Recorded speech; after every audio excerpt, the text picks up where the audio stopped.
Welcome to this Creative Instinct podcast production made for the Cambridgeshire Recovery Service, one of a series made by people navigating their recovery journey, driven by people who have been there and recognise the way. So I was brought up really well, I had no trauma, I had an amazing social life, I'd done well at school. And then when I was about 16, I was with a few friends and they was passing around cannabis. And there was quite a few new people there that I didn't really know, but they started to roll up something and they said, "Oh, do you want some?" And I was so naive when I was 16. I lived quite a sheltered life growing up. So I said, "Yeah, I'll have some." And I had some and it instantly made me sick. And I had previously smoked cannabis, so I knew that it wasn't cannabis by the taste, by the way it made me feel. The second night I had a bit as well. I was a bit naive. I could have asked what it was, but it made me feel good. So the next night I've gone, "Oh, so what is this?" And they said, "Oh, it's heroin." I didn't know what it was, heroin. You hear these stories and you hear how you see heroin users with needles hanging out their arms or they're homeless. And yeah, I was naive to it, so I carried on smoking. I carried on smoking it with these people for about a week. The one night that I didn't go out with them, I felt really ill, like I had the flu. I had stomach cramps, I had loose stools, but I just put it down to a flu.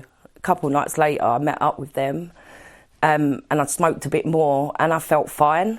But before I knew it, I was with them every night, and I was smoking heroin as you would cannabis in a Rizla. But it was here and there a bit. It was like every other night or it was every night. And then before I knew it, I was in that circle of where I was staying out. My mum was worried. I was missing college. And yeah, I just started smoking heroin every day. My mum was going through a breakup at that point, a marriage breakup. So I was sort of left to do with my own devices. I was 16, nearly 17. I was trying to figure out the world. I was trying to keep down my college course. I had a job as well at the job centre from when I was 16. So I was on good money and people wanted to know me then. I didn't know why they wanted to know me then. I thought they wanted to be my friends, But no, they didn't. They wanted to know me because I was working. So I was staying out. I was missing work. I was missing college. My mum was getting the ump with it because obviously she wanted me to do well. And then I moved out of home pretty much at 16, 17. When I left my mum's, I moved out and I stayed with a friend. And it was all rosy at first, because I was earning and I was giving them money. And this friend, I say in commas, was the one that gave me the spliff first. But I didn't know the intentions that they had. I felt rejected by my mum and I felt accepted by them. And that's where I think they got me. They see that I was naive. They see that I was smart. They see that I was working. And that's what they took advantage of. And it took me a good few years to really learn people's intentions. And that was the scary part, because when you're 16 and 17, you're impressionable. You're trying to navigate the world because you leave school and then you've got to deal with these other adult humans and you've got to be an adult. And yeah, they sucked me in. And before I knew it, before I even knew what I was in, it's quite scary now thinking, I was in that cycle of using, running out of money and withdrawing. And then someone said to me, "Oh, you can earn a bit of money, you can go shoplifting or, I know someone that might be able to do a dodgy credit card or just some petty crime." And I was scared. I was so naive. The thought of getting arrested petrified me. But I think when you got that urge for a drug, even that early on in my using, I was willing to do things that I would never have normally done. And it's weird how quick it picked up because there's just after my 16th birthday, I was fine going college. And then by the end of that year, I was a heroin addict. So my life had changed within months of being sheltered, loved. And at that point, I just met my partner, Jay.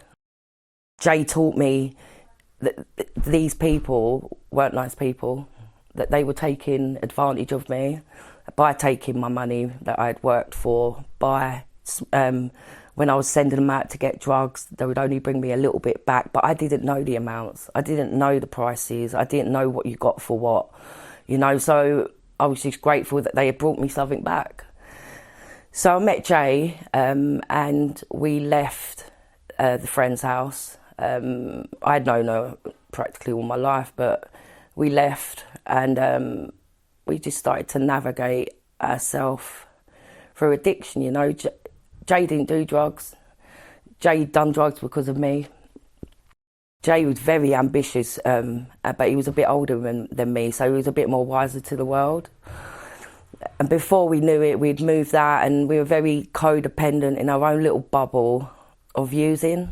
I felt that if I hadn't met Jay at that point, I probably would have done more things that I wasn't proud of, or things that I would never have done before. And I felt safe with Jay. I felt that there was no alternative motive from Jay, He's a very caring person and protective person, and he was back then when we were using. He would always go and meet the drug dealers, so I didn't have that interaction. He sheltered me from a lot of the danger of drug use. He wouldn't send me into an estate. He wouldn't send me into a car with a drug dealer on my own. So I was very lucky, There's people out there, women out there, and men who are vulnerable, who are made to do things that they wouldn't normally do, i.e. sex work, or they're cuckooed where their properties have took over and they're beaten and their money's taken. Jay protected me from all of that. He would be the one to go and shoplift so I wouldn't get arrested. And even when I did get arrested, he would come out of nowhere and say, I made her do it, it was me. So he would get arrested. So I'm grateful of meeting Jay at that point in my using. As I said, I was 16 and very naive. And I think that's the barrier sometimes when you start taking drugs as a teenager. That barrier of naivety where you don't know the world out there and how cruel it can be. But I learned quick. So we got into that of using, and we soon after our heroin use, we picked up crack as well. Because the dealer said, well, why don't you get some, we call it white crack and brown is heroin. And they said, why don't you try smoking this? And where Jay's, he's from Brixton, he's not naive to the world, there's always drug use. And he said, oh yeah, we can smoke that on a pipe. So before you know it, you're smoking crack as well, and the two go in hand because when you smoke crack, it's a stimulant. So it sort of makes you wired. It makes you really paranoid, and it makes you what's the word, unsettled. So you need to smoke heroin to come down. So yeah, we got into that routine for 7 years of going out in the morning, shoplifting, selling the bits, and smoking crack and using heroin. When we started to smoke the crack, me and Jay lost our ambitions, for life. Me, like the job centre, when I was 16, I walked straight into the job centre to look for a job, and actually they picked me up at the job centre and I got a job at the job centre, and I was sitting on 26 grand at the age of 16. So we were both ambitious to start with, but when you start drugs, you lose your ambition, you lose yourself, and I think you get to a point where you feel that you can't get that back. And I thought I would never get that back. I thought that was my life. I was a heroin addict, but then I thought in my head I justified it. Well, I'm not injecting, so I'm not that bad. And I think we do that to okay the use that we're doing. Well, I'm not injecting, I'm not that bad. I'm only smoking it in a spliff, And back in the day, majority of people injected, it was big back in the day. And people tried to show me or they encouraged me to, but Jay was like, no, he was very strong-minded, like, no, we're not bringing needles into this use. Pretty much when I was a few years later, when I was about 18, I got arrested and I got a DRR, so it's a drug requirement order. to engage with the local drug support services. And back then, CGL was actually called CRI, so Crime Reduction Initiative, because they started off from the courts and stuff. So I got an order and I had to engage with CRI, and I was put on a script. And then Jay got an order and he was put on a script. And that kept us somewhat stable, you know, engaging in that. We was able to reduce our use because they gave us a prescription of methadone. So we sat on the opiate substitute treatment pathway, and that was a lifesaver. That allowed us to put some stability in our life, because when you're addicted to heroin and you've got to find medicine every day to make you better, there's nothing else in your life.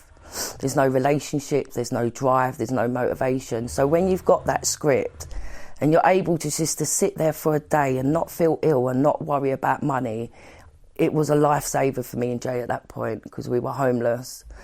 And part of the drug order and engaging with CRI was to also approach housing and try and find housing for us.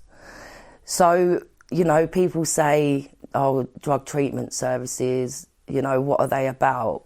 That's what they're about. They're there for me and Jay at that point to ease the chaos, to bring us some stability, even though it was so small, because that gave us encouragement to want to do more, better, and then instead of going out there using every day. We got great key workers, you know, I can remember them, and a lot of people would deal with us separate. Like, you're individual, you've got to have your own care plans, but there was this one worker at CRI called Philroy, and he's our mentor to this day. And he done our care plan together. He sat down in a room and would do one-to-ones together. So we were both on that same page. And I think that's what's missing with codependency and couples in services, you know. We can't separate them. We know it's not healthy, them being together, because of the use around using and stuff, but they can't be reading off different hymn sheets because they're going to be at different points in their recovery. So Philroy, he was very adamant, you know. He said, no, I'm going to see you and Jason together. And I think we dropped out of treatment a few times, but he was always there with a call to check in. How are you guys doing? Are you going to get back on script? You know, did you complete part of your order? And I think it's that consistency, because we were lucky. We met Philroy straight away, and he was consistent, and that's important when you're in recovery, because you don't want to be telling your story 20 times over. We didn't see the benefits of stopping until about 6 months, and that's because the relationships were starting to come back, i.e. from family, because they could see that we weren't missing for days and we weren't high when they see us, or we weren't hungry, or we weren't asking for money. We were genuinely just engaging in a conversation with them about things that happened back in the day, and they would invite us for a meal without hiding their handbag. And that gave me a sense of belief as well, you know, because you feel rubbish about yourself anyway. You feel rubbish about what you've put people through, and people have a right to be angry with you. But that didn't help me when I was using, because it made me want to use more. So once I got that 6 months period of abstinence and people really started to love me again for Lou, I started to love myself. Your story can help others, and we'd love to hear it. Wherever you've been, wherever you are, how you got there, whatever, it's up to you.